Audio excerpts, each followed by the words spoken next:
is veiligheid, vas en getrou, 'n stil toevlug waar my hart kan rus.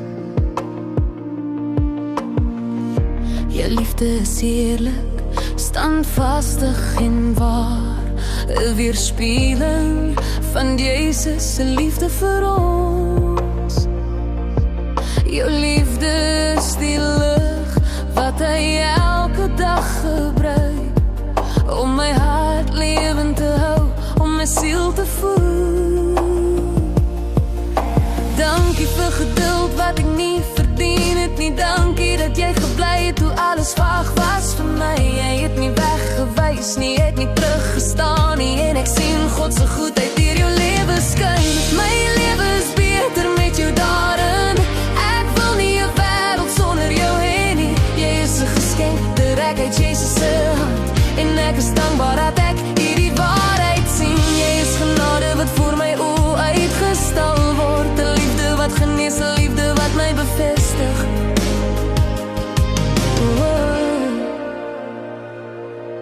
Jy spreek vrede waar vrees wil bly. Jy trek my nader, jy laat my veilig voel. In jou teenwoordigheid sien ek uiteindelik hoe ware liefde lyk wanneer dit heilig is. Jy eis nie, jy probeer nie beheer nie. Jy wys my terug na die een wat my heel maak. Dankie dat jy in God se tempel saam met my loop, dat jy my lief het met sagtheid en genade.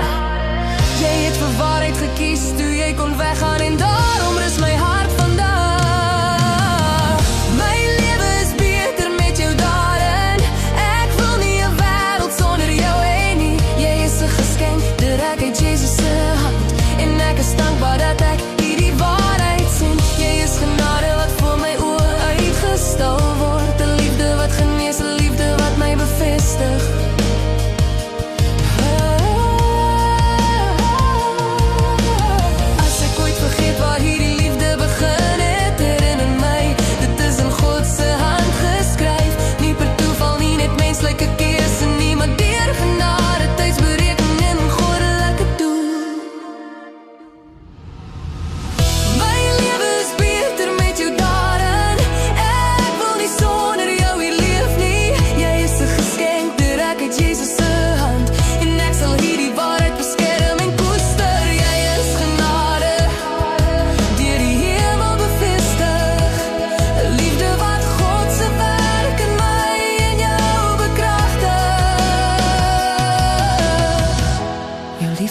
Veiligheid, jou liefde.